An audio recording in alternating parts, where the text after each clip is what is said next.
Welcome, deniers of the faith. Welcome to another Phantology episode.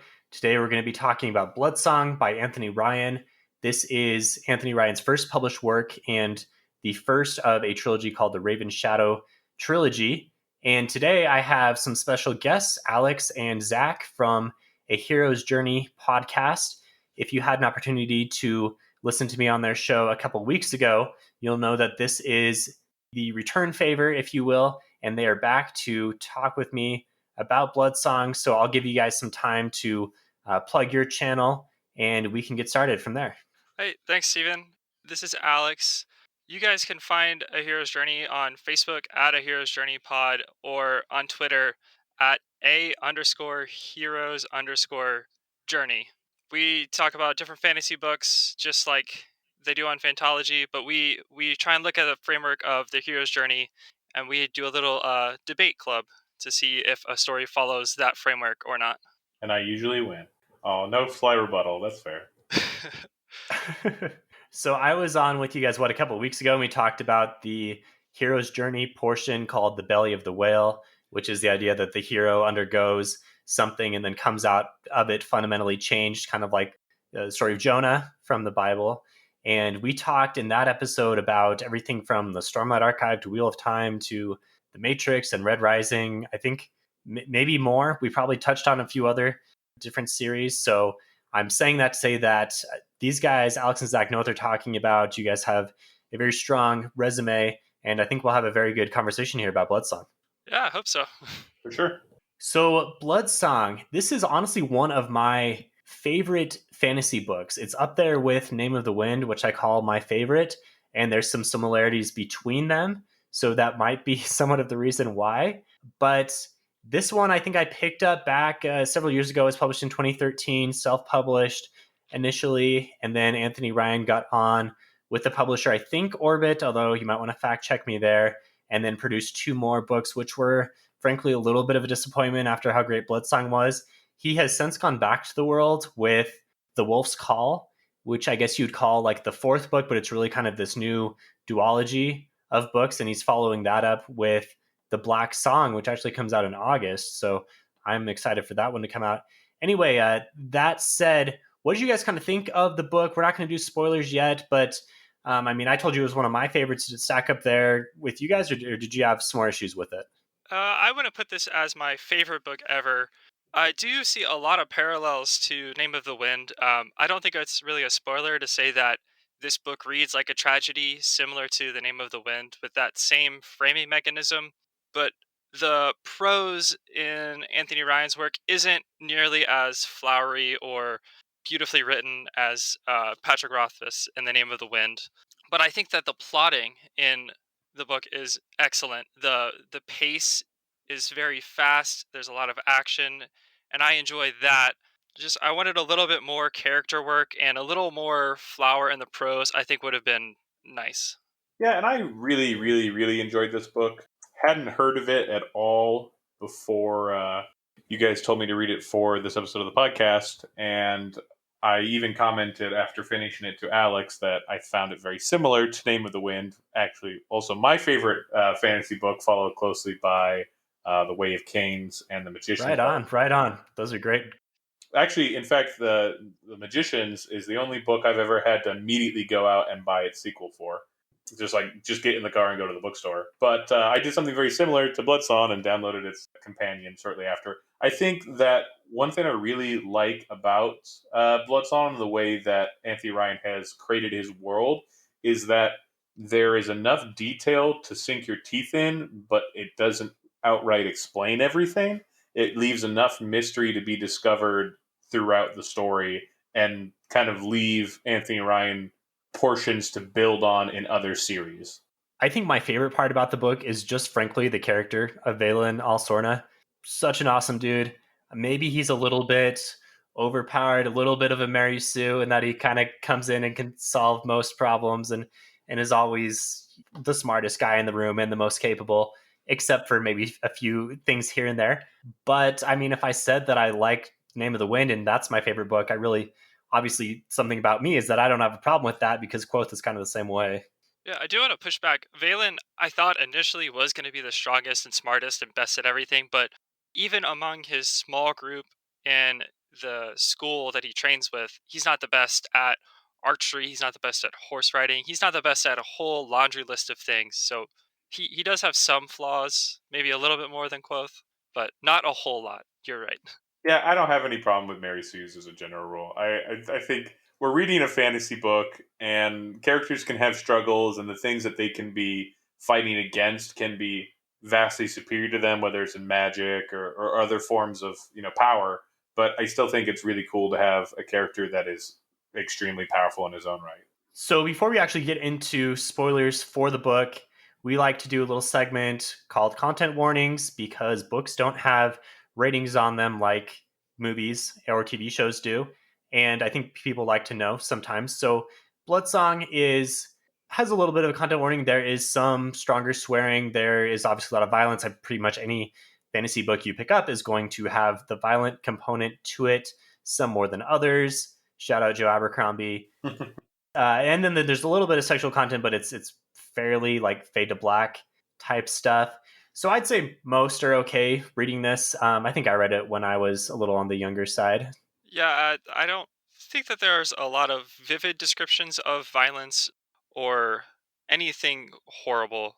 I think it would be fine for a lot of people, especially teens, to read, I think. Yeah, and I say this only because of my own experiences when I was young. I had read the Golden Compass and that series, and it wasn't until like years after I'd read it that my mom actually said something along the lines of like, "Oh, you shouldn't read that because she heard from like a religious group something against it." And this book, like many others in the fantasy genre, delves into like its own, I guess, religions in a way that some people could be bothered by, I suppose. But in general, I think it's delineated enough from our own world that it's not a problem.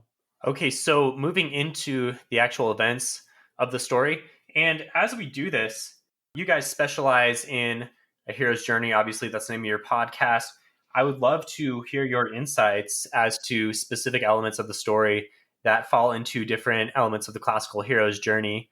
I'm not as well versed in those things, and I think it'd be a nice way to kind of marry our two podcasts together. So, no pressure. This is the first I've mentioned it to you. Well, there's a ton evident, so I'm sure we can pick out at least a few. Yeah, usually we take notes, so we're probably not going to hit everything, but we'll do our best. I mean, we can pick out at least the couple that are in most present. Like sometimes in our podcast, and we even admit this, we are twisting kind of our view in order to try to hit as many as we can, and that's the whole point of the debate format. And this will highlight the ones that really hit home. Nice. So going into spoilers, and feel free to stop me, jump into whatever thoughts and tangents you guys have on these different sections of the book. But we start with a framed story. And when I say that, I mean it's somewhat similar to the way that Name of the Wind works. We kind of talked about that, where there is a story within the story. And the story here is there's a historian who is chronicling these events of this infamous guy named Vaelin Al Sorna, the Hope Killer, they call him, and we don't know much about him yet. This prologue starts through the eyes of Verniers, the Alperian historian, and pretty shortly afterwards, we launch into Valen's tale. It's different than The Name of the Wind because it's not told in first person, it is still third person, but it's unique. Although some say that there is unreliable narration in Name of the Wind, I think this is one of the strongest examples of an unreliable narrator that I've seen in fantasy. Maybe you guys have some other examples that you might want to discuss, but there are blatantly some times where the text that Vaelin is conveying to Verniers is false, and you don't get the sense of what actually happened until later on when you get Vaelin's perspective of what really happened. So I thought that was cool, kind of like a sub mystery going on beneath the surface. Anyway, so Vaelin, as the events start, is going off to a duel after 5 years of imprisonment by the Alperians. We don't really know what has happened here. We're not going to get that towards the end. And it seems like this is a bad situation for him, even though at the same time, there's like, wait, this dude is so infamous and he's obviously going to be the main character. You kind of think he's going to be able to figure things out, but that's not going to come till the very end of the book. So, that said, what did you guys think of how this one started? I really enjoy this framing mechanism. Like I said, I think it sets up Valen very well as a tragic character because he's been chained, he's been in prison for years, and he doesn't seem all powerful, all knowing, as does a little bit in the frame of the text. And I do want to say, I didn't notice that Valen was unreliably narrating to the chronicler for a while.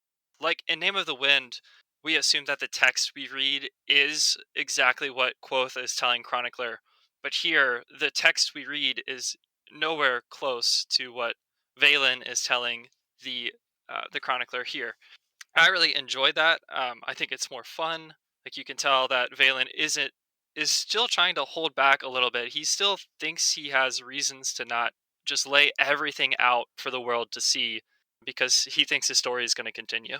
And I'll add to that, Alex, in that it was near the end of the book where I actually was able to realize that the chronicler things were being glanced over and slightly edited. I think one of the instances where Valen kept a little bit back from the chronicler, I don't know if it was one of the like more romantic scenes or something along those lines where he didn't want to share his complete feelings, that it was kind of blatantly stated. Before that, I had just assumed, similar to Alex, that everything was being related as is. And I think there's also a mention later in the series, or later in that book at least, when the historian is dealing with somebody, that he talks about how he himself changed things because he just assumed Valen was talking on superstition or something similar, which I thought was interesting. Yeah, right away he talks about how he's written the history of the Alperian War and everything, and then Valen says, actually, all of that is false. So here's the real story. And it's also interesting to get the framing device character, the historian, who has such a hatred for our primary character for reasons that become evident as the story progresses. But usually in the couple instances where I've come something along this similarly, it's someone looking back on it, usually fondly, but never have I seen someone who just has a hatred for the other person right from the get go. And interesting, by the end, that opinion has kind of changed, right? Because the reader and Verniers both get a real idea of kind of the motivations that pushed Valen along the way. And you realize the real villains were some other people, namely the king. And the princess too, I would say. I think they're both evil to manipulative, however you want to see them on that spectrum. And I did see that respect growing, and I really enjoyed that. The respect between Valen and Verniers, the chronicler.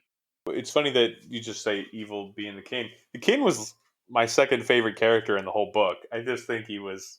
I think he was awesome. But I mean, awesome maybe not the best word for a guy who did a lot of bad stuff. But I thought it was a pretty cool character, and I really enjoyed the way that he thought through things. Yeah, he might have been evil, but he was certainly pretty capable. I mean, maybe the war with Alperia was not the greatest idea, but he was typically able to get what he wanted out of Valen, at least.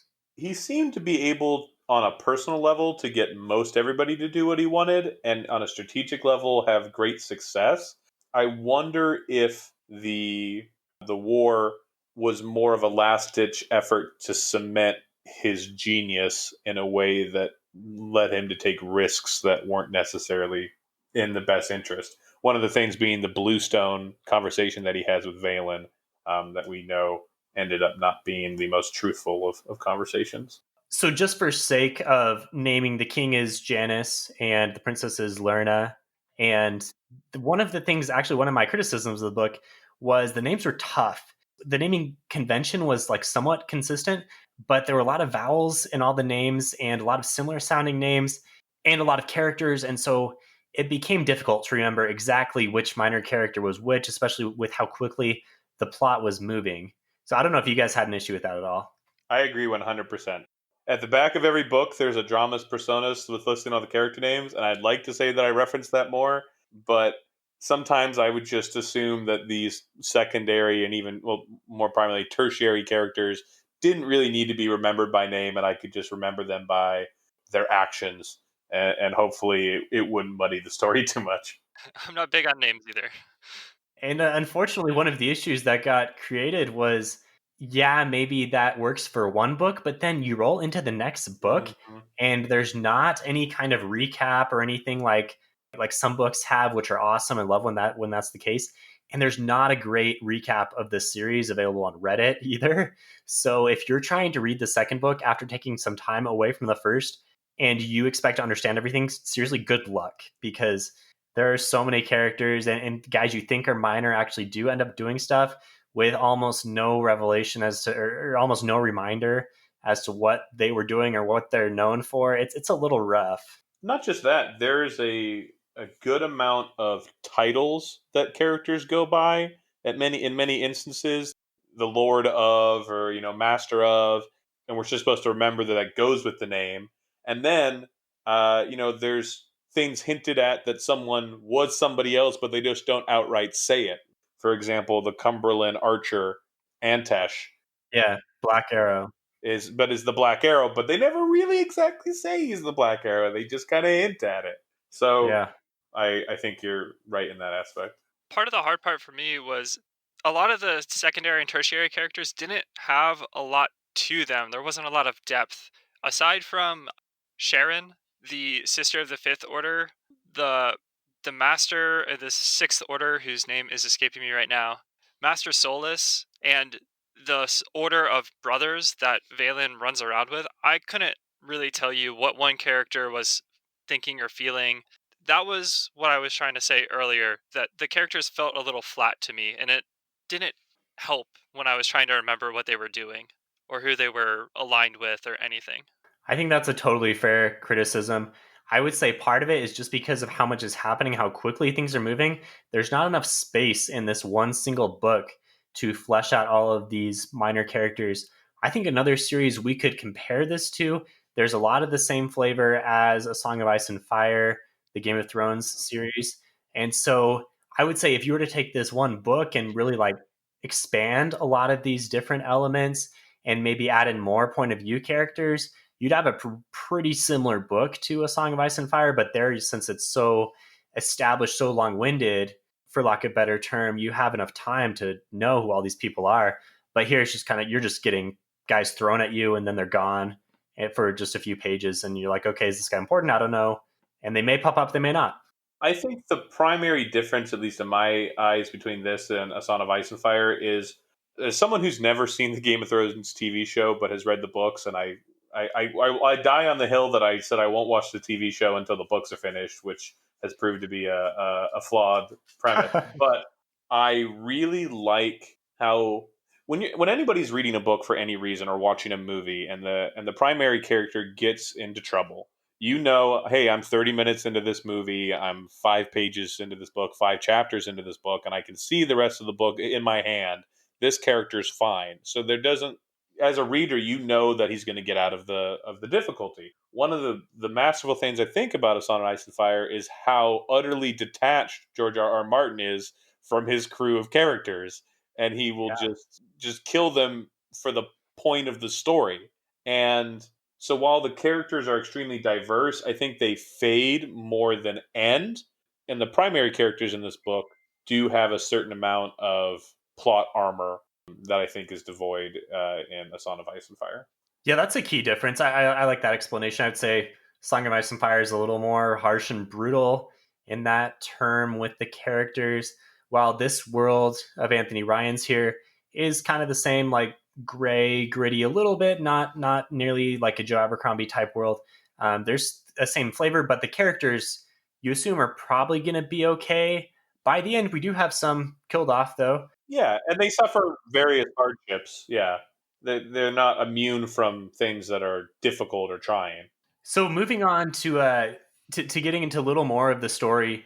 So after Valen starts telling a story, we immediately get introduced to Valen's world, the backdrop of the framing story, or the main story that the framing story is the backdrop of.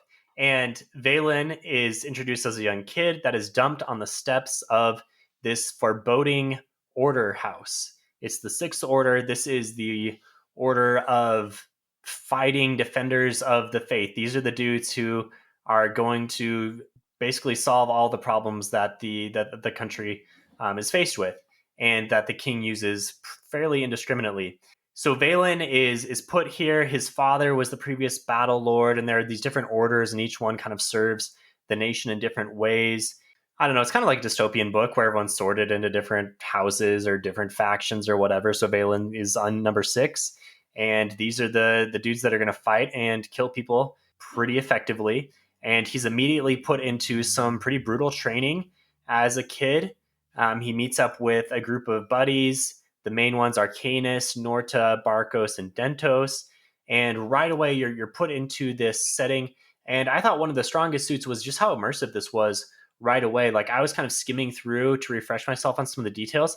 And I was amazed by how few pages pass into the story, but how immersive the setting of the Order House is right away, and how you're immediately understand what the Order is all about. Yeah, I think it's a really familiar magic school type vibe. It's not a magic school. They actually hunt magic people, but that's the vibe I got. It was very familiar to me. Even I thought Nortath was going to be set up as a Malfoy type character, being antagonistic and not an ally to Valen, but I really like that the relationship between the brothers. Like I said, the brothers are more present in my mind. I remember what they feel, how they are responding to things more than a lot of the other characters. And I think that does start with this magic school type thing we've got. Amazing that you said Norto was just like Malfoy, because that's how I picture him as well. I think that's somewhat intentional. The author wants us to be a little jaded by his presence and the way that he interacts with Valen, but I think he redeems himself fairly easily in the through the length of the book. And so the magic school that we're at is not a school we're going to be at through the entirety of the setting, and action moves pretty quickly through some of Valen and the crew's formative years. Part of the Order House is they go on these different tests. So they go to the test of the run, they call it, where they basically just have to make it back to the house safely and brave the outside world. And in that test, we start to get a sense of mystery and some other plot points set up. Valen sees this mysterious wolf in the distance that helps him, and he doesn't really know what to make of this. There are some assassins in the forest that are trying to kill him, and he learns that he is targeted as the son of the Battle Lord. And Norta also has a bit of a backstory as the son of, I think, the king's minister. So even though the magic school, the Sixth Order school, is separated from the world, they can't do it entirely. And Valen especially has to deal with both aspects, and kind of has to decide where he wants to fall in the world. Like, what role does he want to take in life? And he has some choices later on as well that some of the other boys don't. Since you want us to talk about the hero's journey, I think that the trial of the run, where Valen meets the assassins, is probably the call to adventure. It sets him apart from the other brothers in the Order House as someone important and someone who is potentially a target and could have influence in the future. Yeah, and I think he has a call to adventure that, well, he has a call that he refuses fairly strongly, in that there's a point in his early years within the order where his father asks to have him back, and the king grants it, but it's ultimately up to Valen, and Valen ultimately refuses it, ending up going down the path that we've talked about. And it would be a bit of a temptress, I would say, but from the point of view, it takes place far too early in the story to be extremely significant to who he is as a character. But I think it is a temptation for him, at least at first. So it does set up this continuing inner conflict that he has, where he, at his core, is someone who wants to be loved. And several times he kind of reflects back on his mother, and a reflection into kind of the other side that he briefly has of her, that he's uncertain about. And I think just this relationship, not a relationship with his father, but this connection with his father and with his mother, who has died when he was younger, are very defining aspects of him. How do you feel about how the author handled his dad in this story? Because we see the briefest of moments of his interaction with Valen at the very beginning of the story, and then everything else that we get about him is his reputation or the very few memories that Valen has of him. And I think the character was very interesting, but everything we got of him was all like secondary sources. And so I didn't know if anyone else, like myself, thought that it would have been interesting to see that character on a like first-hand basis. He's a very classic absent father in my mind. He's not there, but his reputation is still present.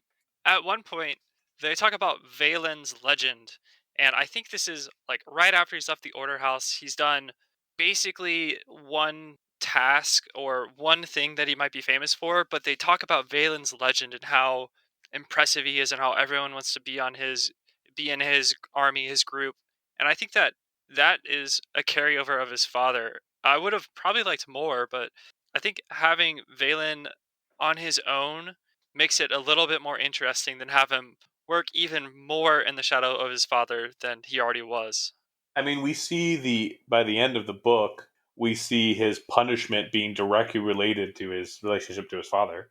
Where he's manipulated into going off on this pointless war in order to protect his father. He just really had this duty that he has. He just can't allow Janice, the king, to actually kill him. Or are you talking about the duel because of his father's attack? Oh, yeah, yeah. So you're talking about just the fact that he has to go and actually fight this duel, and the Meldenians, I'm gonna Yeah, guess that sounds on. right. The idea is, well, they're just gonna kill him anyway because they're mad that his father, as Battle Lord, burned their city back in the day. Yeah, I mean, it's funny because you see this whole book him trying to get out of his father's shadow and succeeding in so many ways, but ultimately, quote unquote, being doomed by who he is by birth. Another comparison that comes to mind, don't know if it's the greatest one, but I'm throwing it out there, is maybe like a Robert Baratheon for his father, even down to the fact that he burned this island nation back in the day. And by the time you see King Robert at the beginning of A Song of Ice and Fire, he's kind of this washed up fat king that frankly just kind of stinks. And by the time we actually see Valen's father, he has become part of this denier group and really doesn't have any of the clout that we think that he probably had as Battle Lord back in his heyday. I don't like that comparison of being a denier to being washed up because the deniers seem to have more importance and more legitimacy than they might at first appear to have. But beyond that, I definitely see that comparison. And this is a hair of outside knowledge, but it's nothing that goes against any amount of spoilering. His dad is fairly washed up, and I think the author kind of done him dirty by the end of the series as a whole, and plays little importance. But I think Valen moves enough out of his like it's his legend and not his father's legend by the time the story's done. I did want to ask you guys: have either of you guys read The Left Hand of God by Paul Hoffman?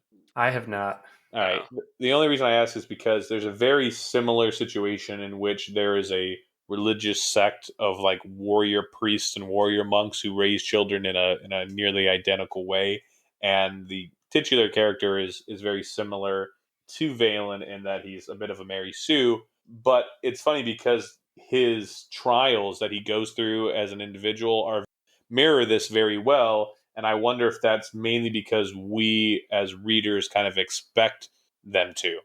We expect Valen to undergo these trials of who he is from his adopted family and from his traditional family. I guess I'll have to mark that on, add that to my ever growing to read Yeah, that's list. always the struggle.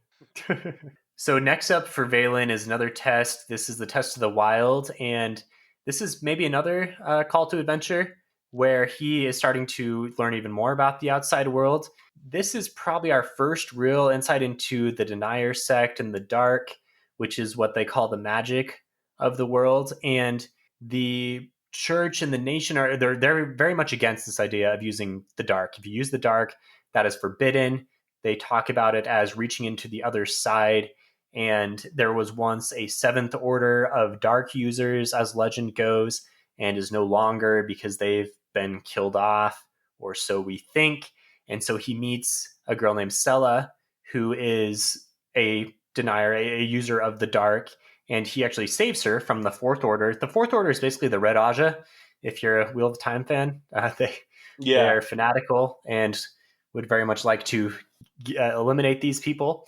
And then the other thing to mention here is that Vaelin starts to get his stuff, and the first cool thing that he gets a Valerian slave hound, which is basically an awesome dog that is totally loyal to him over anything else and is incredibly fierce, but also pretty awesome to just have as a pet as well. So like the ultimate dog companion. Yeah, I really like Scratch. He's fun. He stays relevant, which is nice. Sometimes pets like this can fall to the wayside, but Scratch stays around until the very end of the actual tale. He's not in the framing device, unfortunately, but it's nice that when things stay. Is the fact that he's a bloodthirsty killer take away from his adorableness and like endearment as the pet of the main character? In no way. That's just Valen's character, and all of his pets actually do this. His horse that he gets a little bit beyond this, Spit, also has a temper, also is aggressive, but Valen can handle them very well, and I think that just shows some of his character. He is aggressive when he needs to be, but he is fiercely loyal and protective of his friends. Yeah, do you guys think, and I think this is about the time that it happens in the book, the leadership qualities that Valen ends up showing by the end of the tale are starting to be thrust upon him at the beginning in these trials by the masters of his order, telling him that he needs to kind of take his group of friends into task and really be responsible for them. Do you guys think this takes away anything because it's something that they're forcing him to do and not something that he does inherently? I saw that as a very natural growth into grooming him for leadership. It's done in a way that Valen still has to do all the tasks. They just are letting him know, like, we expect you to be the leader. We expect you to ensure that everyone is getting fed or everyone is learning these skills. But they let him learn how to do it and how to work with the group all on his own. And one of the better moments where that happens is kind of coming up. I'll skip ahead past the test of knowledge, where he meets with the aspects and kind of has some reflections on his mother. Can I just say one thing? These are teenagers who are supposed to have insight on themselves. Every single one of them should fail this test of knowledge. That is one of the most unrealistic things to me. But That's interesting. I didn't really think about that when I was reading it. I thought that it was more of a judge of sincerity than it was of insight. Well, I can see both points. I think that there was quite a bit of delving into the sincerity of these potential members of the order. But like you're saying, it's very much unrealistic to expect teenagers to be able to come to the table with all this knowledge. But that's something that you could probably point at most fantasy books and other adaptations and saying like, this 16-year-old kid was really the one who saved the day here. I don't buy it. I don't buy it. that's very fair. So skipping past the test of knowledge there, since we already kind of talked about his relationship with his mother or his lack of relationship, going into some of Valen's leadership qualities. So the first, I would say, the first and biggest time. Maybe there's some other times, but the one that really struck a chord for me is when they go to the Summertide Fair and Norta's father, the minister to the king, is killed because he's hung publicly. He's executed due to some misdealings. That's what we understand at the time, and it's really nicely done when they realize how this is happening because Norta is kept back from going, right? Because the masters at the Order House know this is happening, but he gets out and he's going after them. And the boys have to band together to prevent Norta from doing anything he's going to regret. But at the same time, they also totally feel for him because look, his father is being killed here. So Vaelin has to kind of battle all these conflicting emotions, but he's able to do so in a way that protects his brother at the expense of his brother because Norta was dialed into getting some vengeance here and Valen prevented that from happening. Saving his life in the process. This was a great example of Valen's leadership. I think you're absolutely right. I had two thoughts on this. This is the first time that we see the King Janus isn't the greatest thing ever. He's not a gift from the gods to the people. He is manipulative and scheming. So that was a good clarification to have, and it sets up Valen's dealing with him later as a little more sinister. And the other thing, Valen only really works with his small group of brothers, this like group of five or six. And I wanted more interaction with the entire Sixth House. It doesn't seem to be building a huge camaraderie. It just seems to be building this small group that are going to function well together, but won't really function with the rest of the house. I think the discipline that they're being taught as a group is somewhat outside the purview of the story and gets glossed over because the story wants you to focus on that brotherhood, but it's made fairly apparent that at the end of their training they're going to be for the most part split up and sent across the realms to different duties most likely. But then they aren't. And then they aren't, yes. But that was, I think, what is typical, but we're looking at a fairly stereotypical group for the point purpose of the story. But I guess maybe they could have been. But I think that's a fair point. Like, why was Harry not more friendly with kids in the older years or younger years of Hogwarts? Right, kind of same idea. Yeah, exactly. We understand that it's mostly because they have classes together and the story focuses on them, but some interaction between the rest of the groups would have been nice. Like Harry interacts with people from Hufflepuff in different classes, and he interacts with the Weasleys at least in the grades above him and Cedric, but I didn't see any of that here. You don't like it when he beats up the other groups of kids to get at the flag in the middle of the field. There was a lot of interaction. There was there, yes. Yeah, that almost seemed like we were swapping gears over to Red Rising or something with the test of the melee, right? And that's another time where Vaelin was put in place as the leader of the group and just brutally bashes their way through to win the test. Is it a good thing about Valen that he sees that the test is not necessarily about the strategy, it's just about, beating each other up? Or is it, would we have liked as readers for him to found a trick around it and come out and have won the day through guile? I think Valen understands that the traditions of the Sixth House are antiquated and not perfect, but he just battles through them. So I'm okay with what he did. It would have been interesting for him to be a little more wily and sneak around the rules, but I'm okay with him sticking in the traditions of the house at this point, just because it's the only thing he knows, and he has chosen the house over everything. So there's no reason for him to go around the traditions. I would say this gets at how Valen approaches problems, larger problems, later in the book as well, because when Janice sends him on these missions, even though he understands that maybe they are not the greatest things he should be doing, he is unable to get away from the ultimate goal, but he accomplishes the goal in kind of a sneaky way that maybe puts less blood on his hands and saves lives. But at the end of the day, he still follows through with the maybe less than desirable framing of what's going on. So going forward from here, we meet a few minor characters. We meet Frentis, who is going to be much more important later on. We meet Alornis, who is his sister, his half sister, and that kind of gets back at his father's relationship, and we already kind of touched on that. And then we finally meet Sharon, who you guys talked about, one of my favorites from the series. Really good female love interest, but also very good character in her own right. And so moving on to kind of the Sharon plot line for now. So the way that he meets her is they have this tradition of swapping orders for a little bit of field trip onto the different orders, learn more about the realm, etc. And as the Fifth Order is the House of Healing, it's where his mother came through, so that's why he chose to go there. And Sharon is kind of like basically the Vaelin of the Fifth Order. She's the rising star that a lot of people have pinned their hopes on. She is very kind and good-hearted, and Vaelin values that a lot in her. And she values those things in Vaelin, but is turned off of some of Vaelin's more violent tendencies. And that's going to be part of their relationship going forward.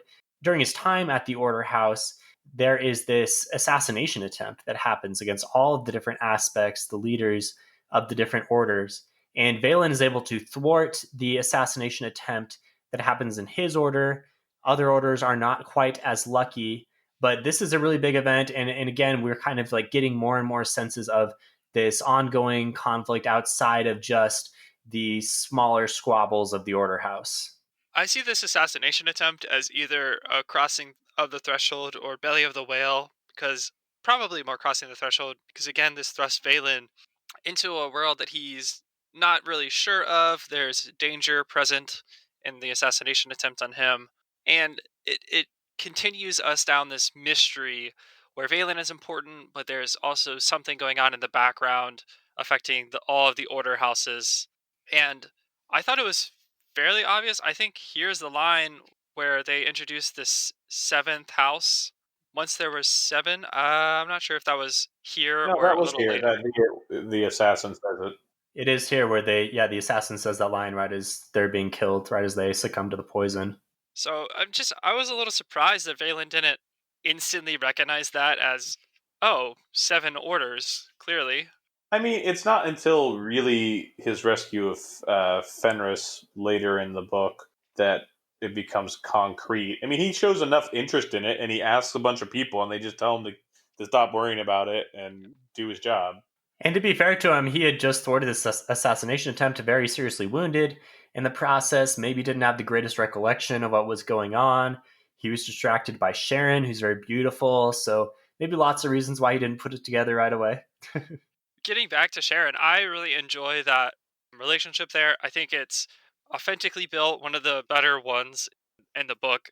It kind of builds naturally to me. They start out like a little antagonistic, and then they clearly grow interested later, and finally come together pretty close to the end. But I think it builds in a natural way. We don't see entirely what happens, but that's just part of how Ryan wrote the book and how the plot flows. I really, I don't know if liked is the right word. I appreciated how closely their relationship mirrored that of his own parents. Yeah, that's a really good point. Both from those respective houses, obviously a pretty big power couple, both very capable. And now that we talk about this, I realize there really are a lot of kind of subtle things that are being done in the book that really kind of make it stand out. Yeah, and I actually really appreciate how the author, it's not just the assassination attempt at the place that he's at, that Valen is at. It's not just at the aspect of the Fifth Order. Things are happening outside of the view of our main character that have effects on the main character. And I appreciate that because oftentimes it can be hard, like we've been using Harry a lot. It seems like everything that happens in Hogwarts happens while Harry's there and he's looking at it. There's not as much that happens, to other characters. And so I do like that other people are successful and not successful in the endeavors in stopping assassinations in other places, including one of his brothers. I don't remember which one offhand. I think there were a few brothers who were kind of dozing during one of the assassination attempts and got severe reprimands afterwards. Canis was one who thwarted an attempt on Yeah. the fourth house, I think. I don't remember exactly which house. Fourth seems right for Canis, yeah. So next kind of big event that happens is we go back to our buddy Frentis, who was a street urchin that they ran into and ended up vouching for him to come into the Sixth Order. And Frentis has kind of gone, followed their steps in a lesser year of the Sixth Order house. And during his test of the wild, he is taken, and so they go on this adventure to rescue him. They track him down to this sorcerer type guy that they call One Eye, and this is the introduction of another serious plot point. This is where we start to get the sense of like this possession thing that's going on with some of the antagonists of the story. They call it the One Who Waits. And what do you guys think of this enemy?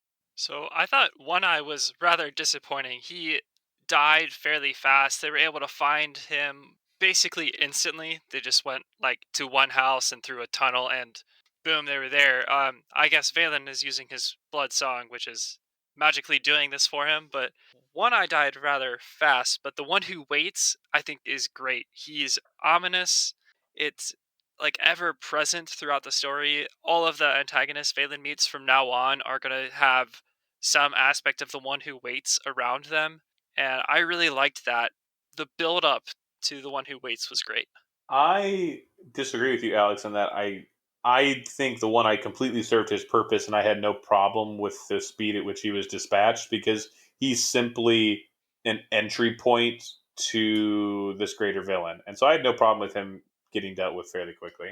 Yeah, I guess when I was reading it initially, I thought that One Eye was going to be the bigger bad, but looking back, I was just read from my notes like, oh, One Eye was disappointing, but looking back and realizing that the One Who Waits was behind him, I think makes it a little bit more impactful. That's true, though. They did just like jump through the fire and realize, oh, it's not real fire, and split him open. And that was the end of him. I did neglect to mention that Vaelin had this thing called the Bloodsong, the name of the book. And this is a use of the dark, pretty rare use of the dark that Vaelin's kind of discovering within himself. That is essentially like a compass of sorts that tells him the direction that he needs to go to. And there are times where he deviates from it and pays the price. So this is interesting because you have this kind of continually ramp up of the conflict between the dark and I guess the established nation that is very much antagonistic of this, and Vaelin is kind of the hero of that group, but at the same time he's using the dark himself. Something that he's told to keep in wraps by Master Solus, who he discusses it with a little bit earlier in the tale, which makes you kind of wonder as a reader, is this out of, a bond with Solus and Vaelin? Is it out of a general fear of the unknown? Is there something greater going on? So I kind of appreciated the one person he tries to tell doesn't immediately rat him out or try to use him or anything. He just kind of says, don't talk about it. Another thing that comes up with the use of the Bloodsong is this wolf, and I am interested in the wolf, like what it is, what it's doing. I never got a satisfying answer. You and everyone else, Alex. Oh no. Yeah, we're gonna try to talk about some of these things without spoiling any more of the future books, but there are plot points from the book that are brought up and kind of hinted at and promised for more that really fall flat by the end of the series. So I think that is the main reason why Bloodsong is not as well known, because the first entry, fantastic. I think we all really enjoyed this one, but Tower Lord and then Queen of Fire, oof, that one was rough. And I think primarily, without this isn't even a spoiler plot point, it's that the books deviate more and more from Valen. If you really think about Right. it, like the rest of he starts to have to share such an amount of spotlight with such a growing cast of characters that I think it tends to lose its way. Right. There are many reasons why the follow ups were disappointing. We probably need future podcasts for those, and we don't want to do too many spoilers into that. But yeah, like you say, they do bring in more point of view characters, and the awesomeness that is Vaelin Al Sorna is kind of diluted. I will say that Ryan has now started this new couple books, The Wolf's Call and The Black Song, that I mentioned at the beginning. And the fourth book, if you will, The Wolf's Call, really kind of goes back to a lot of things that made the first book awesome, and it distances itself from some of the things that made the series a bit of a whimper as it went out. So I really liked The Wolf's Call, and I'm excited for The Black Song. Cool. I'm going to look forward to reading that then. Did you guys like how, speaking of One Eye, did you like how the bad guy in this little, interlude was directly related to, I want to say it's Frentis? Frentis? Because rather than introducing someone wholly unrelated to kind of the buildup, I think it was tangentially related enough that it felt genuine rather than just some underlord guy who we'd never even heard of before having these powers. That's kind of why I expected more of One Eye, because he had been mentioned before and we already knew that he was villainous or at least antagonistic to Vaelin and Frentress. Frentis. I'm so bad at pronunciations, I'm Every sorry. time I want to see it, I just want to say Fenrir. So next thing that happens, we're pretty much a graduation time from the Sixth Order house. So the final test is the test of the sword, where they have to go into an arena and fight against condemned criminals. The criminals are told if they win the fight, then they get to go free. So pretty brutal system here of execution of criminals, but also at least giving these guys a chance. I think this is something you definitely see in A Song of Ice and Fire, and as we'd expect, Vaelin is successful in fighting these guys, but he's really disturbed over the killings he had to do, especially with one of the guys who seems to have been an innocent man, and we learn that there is some connection with the deniers here.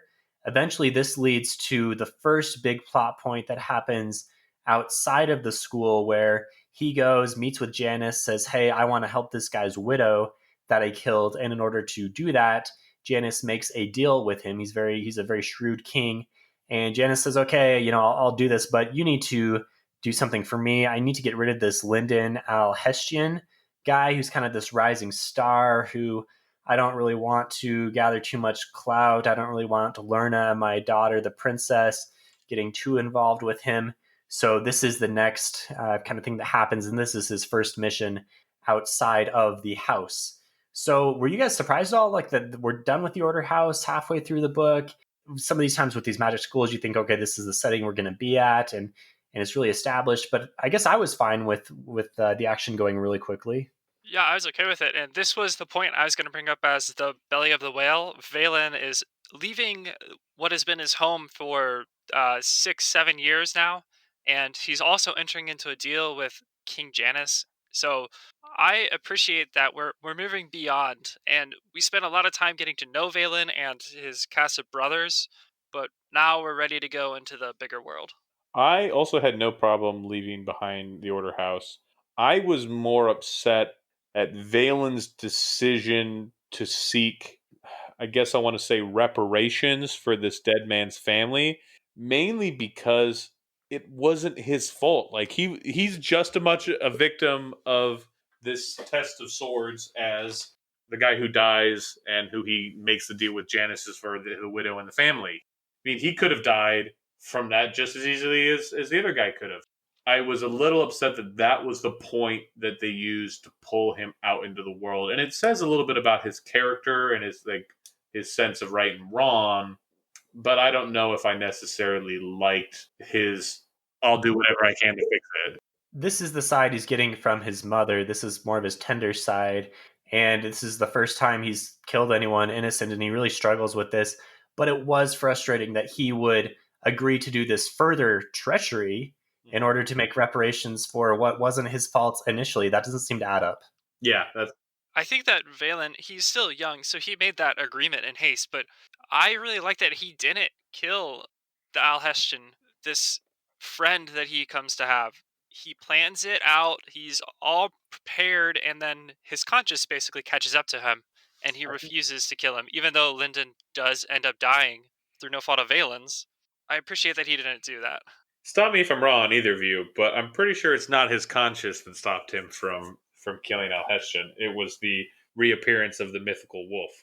You're very right. I'm going to consider that as conscious because why not? The Bloodsong is also telling him like not to do this.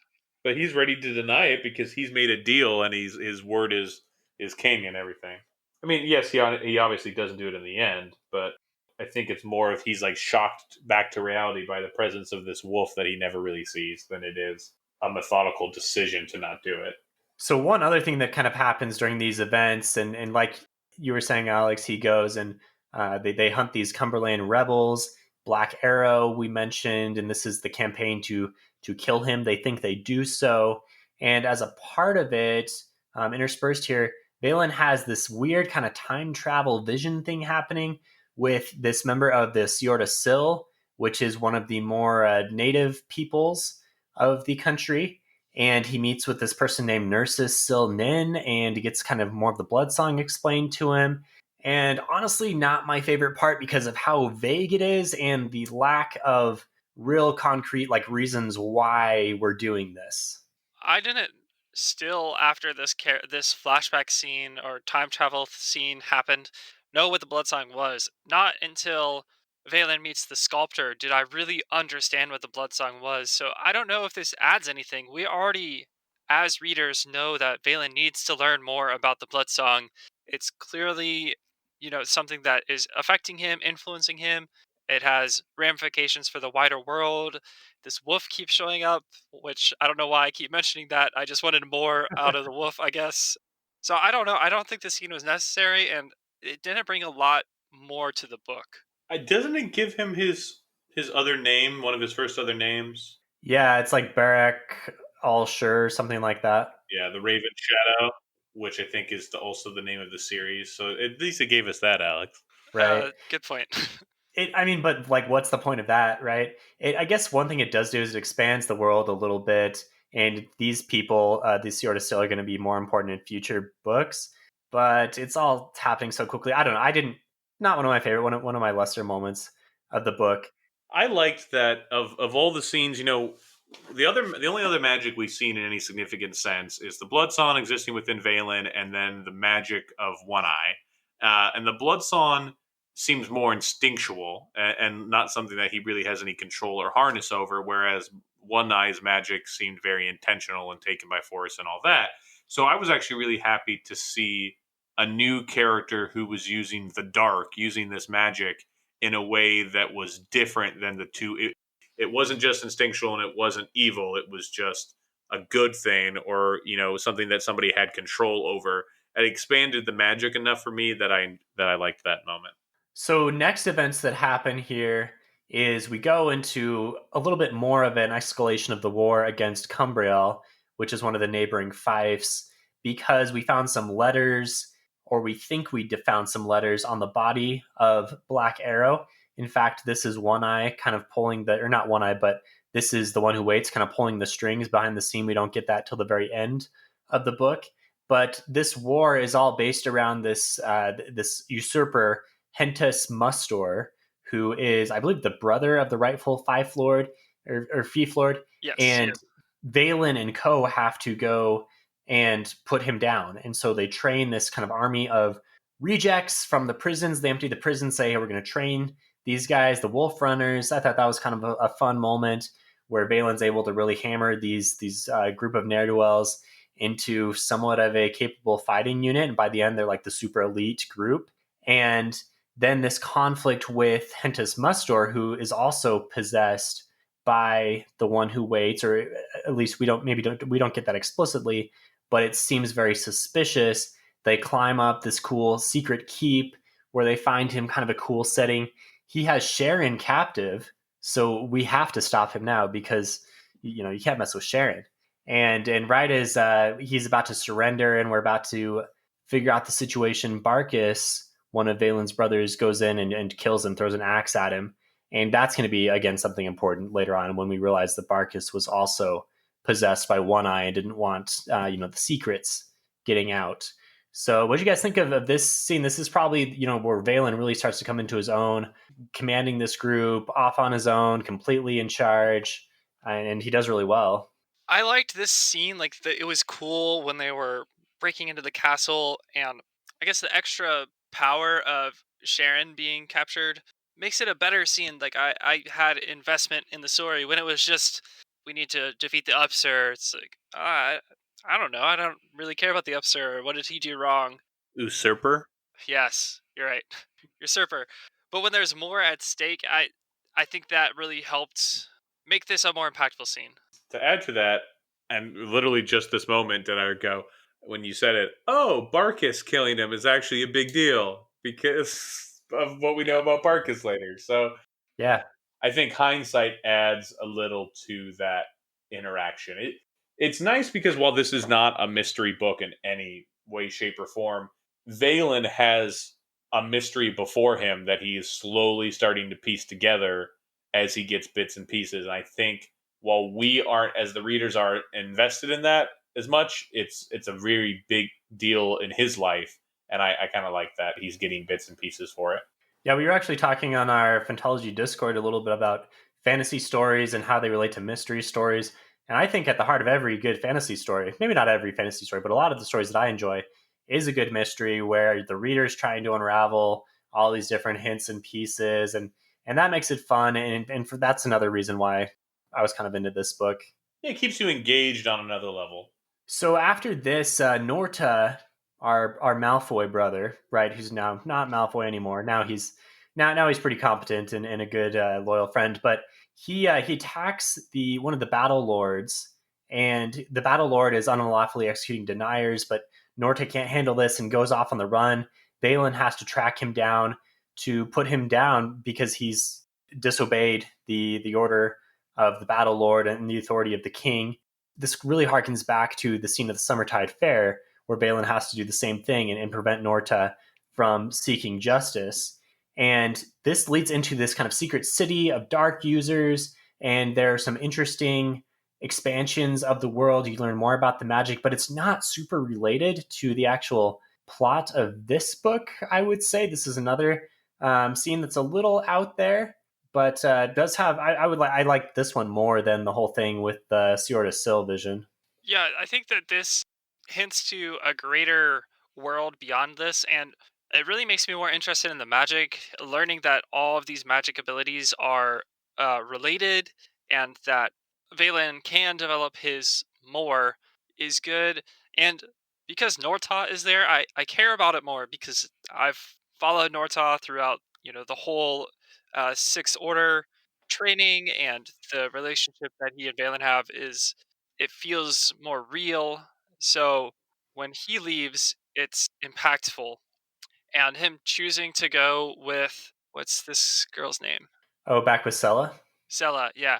So Northaw choosing to go with Sella is nice. Like it brings together two characters that were interesting and I cared a little bit about, and sets up something for me to look forward to in the next books if I'm going to read them. Definitely sets up more in the next books. Yeah, I think it's a good juxtaposition for Valen. Like Norta is very similar in a lot of ways, but when he's faced with a choice, he tends to make a different choice than Valen makes, which I think just goes to emphasize the ones that Valen does choose to follow. So now after this happens, the next major thing is the real start to the conflict that we get hinted at from the very beginning of the book, the war with Alperia. And this is a war that really springs out of Janus's greed and desire to expand his territory and get this blue stone, which is basically a diamond in their world. So right as the war happens, Janus gets Valen on board by threatening his father, which we kind of referenced to earlier. And Valen says, okay, fine, I'm going to do another instance where, again, Valen gets drawn into the less than noble machinations of the king because he's trying to help another innocent.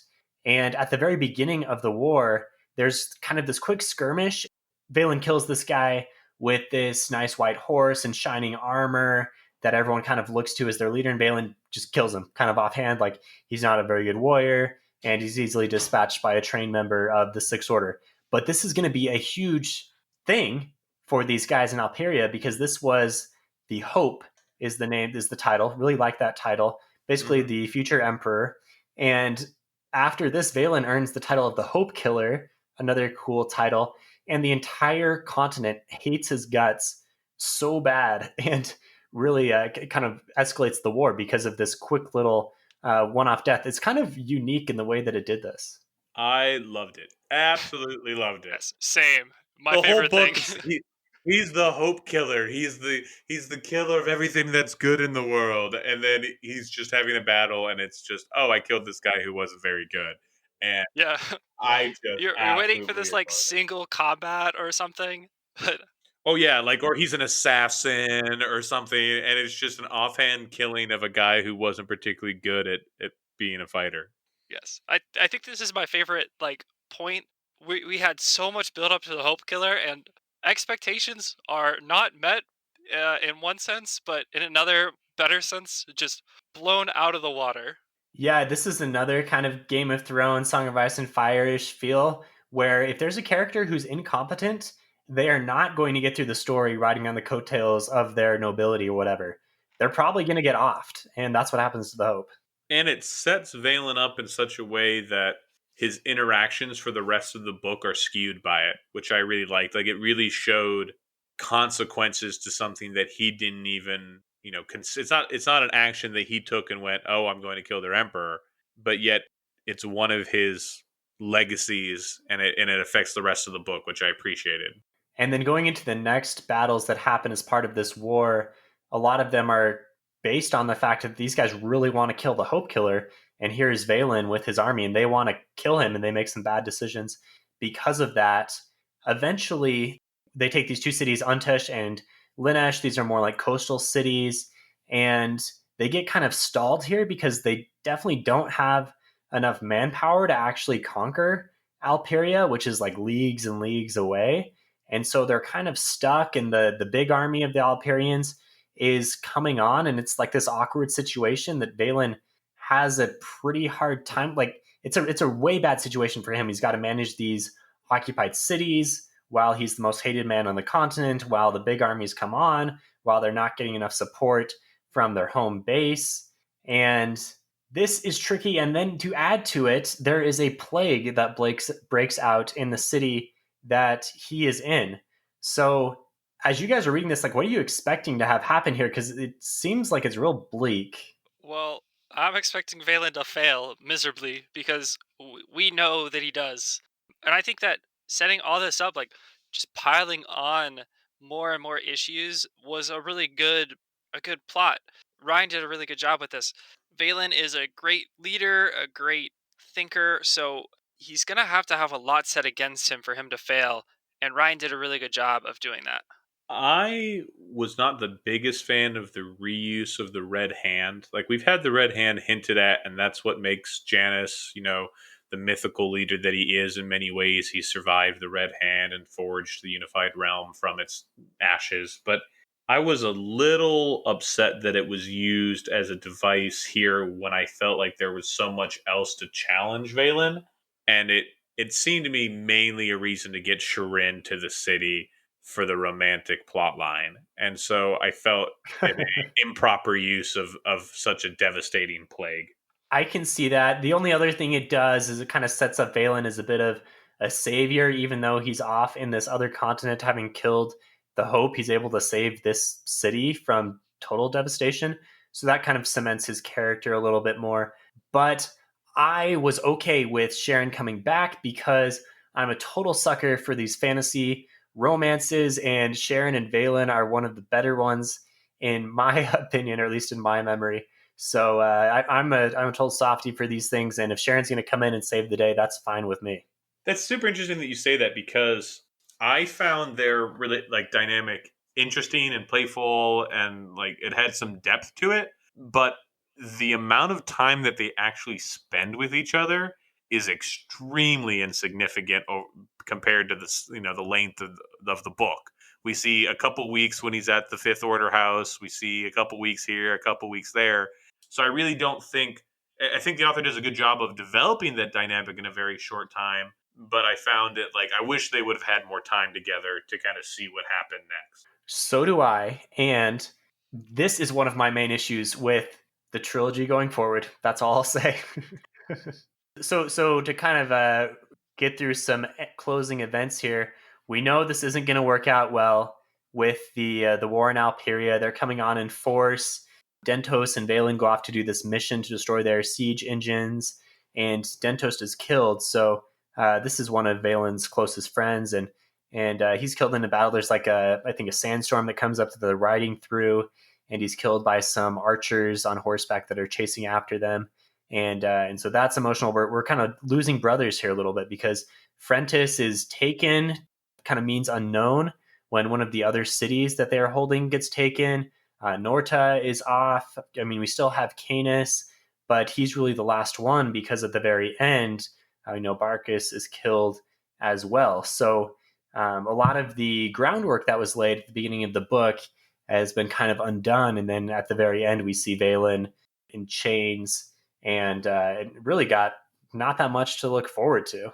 I think the only thing that we didn't really touch on was Valen being like tutored by this sculptor, and I really appreciated that where Valen learns the magic a little more. That I think gave the best explanation of what the Bloodsong is, how it's a guide, and many senses it can be used, for direction or in a fight and to read people. So I appreciated that, and like I said, we know it's a tragedy, so I have no problem with Valen ending up in chains, being taken away. I think the most important part of that particular climax of the war is the reveal of Barcus, and having been, all along this compatriot and this stalwart, friend of Valen, having really been a spy for this one who waits. It was devastating. Like, when he came out of the water, I was so happy. I'm like, Barcus is here. He couldn't leave his friend to die. He's come back and he's gonna be with him, and then all of a sudden it's like, I know who you are. And man, I was not happy. This is another moment of unreliable narration because this is not something that he shares with Verniers. He very much keeps this away. But we do, like you were saying as well, we get more explanation into the Bloodsong and also the One Who Waits entity itself through the Amlin stonemason, through his tale that he tells about this powerful woman in the past that could use this magic. And so we've got enough hints where we know that there is this like real sinister force in the beyond, and we've seen it possess different people. Barkus at the end is, I think, a nice way to end it. There's this tale of the witch's bastard who Barkus confirms that he has been possessed by. We don't get a great explanation for it, which is okay. First book, we're kind of setting things up. And as far as the first book, I thought it was really well done. Didn't love how it ended up in the trilogy, but I guess we don't want to do too many spoilers into that. What did we think about his betrayal of Sharon?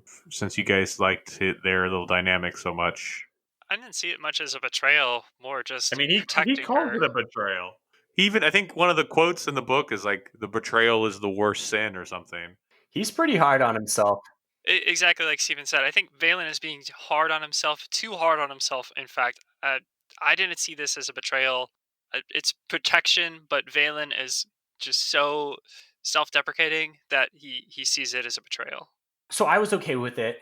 I thought it was a good way to protect Sharon because ultimately, if he doesn't do this, what is her fate? It's probably not looking great, especially as the lover of the Hope Killer.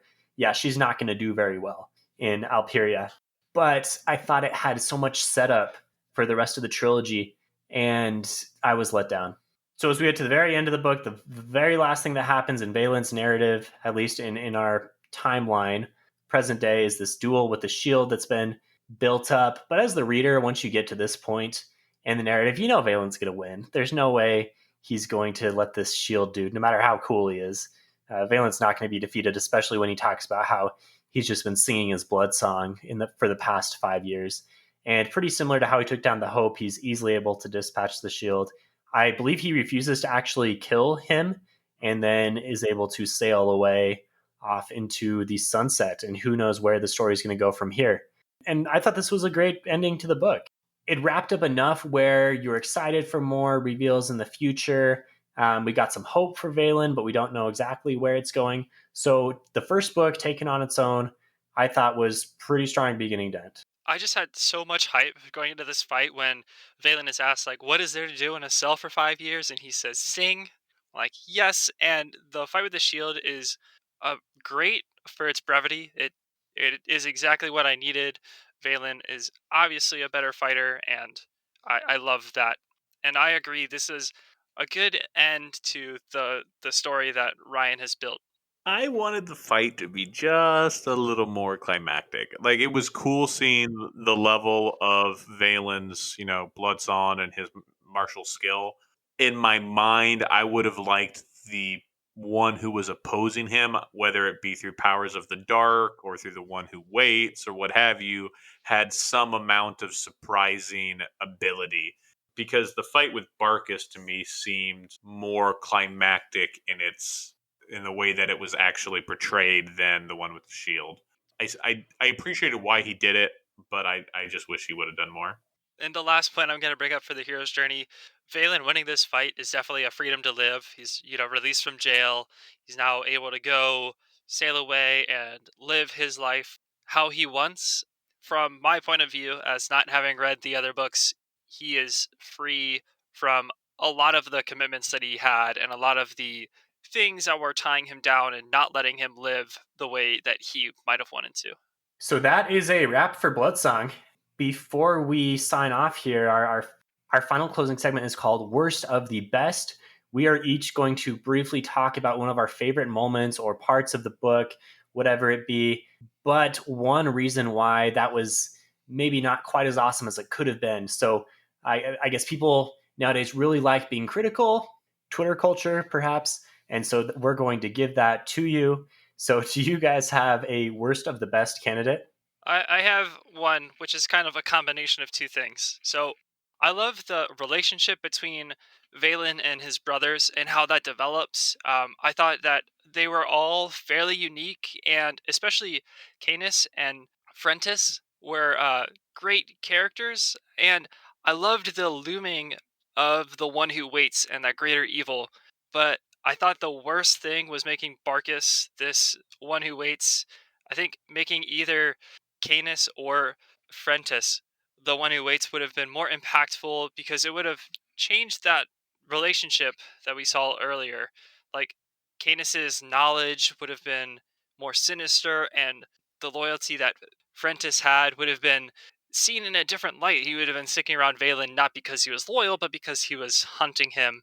So that fell a little flat for me. I didn't have as much a relationship with Barkis as with the rest of the Brotherhood. Mm. So you thought maybe he was pulling a punch here by just putting one of the comic relief out there as the one who would be sacrificed when it could have been one of the real well developed characters. Yeah, exactly. It would have been more impactful for me if it had been one of the more developed characters. There are probably reasons why he didn't do this. Like I said, I haven't read the other two books, the other three books now in the series, so these other characters might come back and have more impact later. My worst of the best was the magic system in general, and specifically how it relates to the Bloodsong. So I would have really enjoyed finding out that Valen's Bloodsong was a different beast, let's say, than the Dark's magic. Something maybe based on the fact that this wolf kept appearing, and that it didn't seem to give him any particular skills. Like we talk about Brachus's ability to forge metal with his hands, and the one eye could shoot fire, and blind woman could store memories.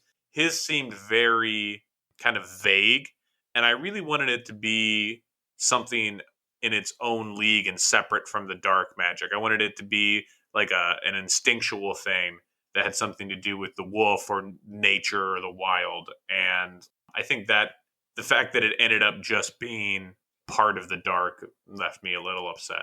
Yeah, that's fair, especially with all the time that they spend delving into the Blood Song. Maybe there could have been something a little more unique about it. Yeah, I mean, the fact that he shared it with the sculptor, and the sculptor led a life of just telling whether or not people were lying and sculpting stuff, felt so different to the way that Valen uses it, made me. It kind of felt like Valen got cheated a little bit. I know it was extremely useful and all that, but I just felt like there could have been more. So mine is I really loved the structure of the story. I liked how it was framed. I liked all the events that were happening in a fast pace, really kept the plot going.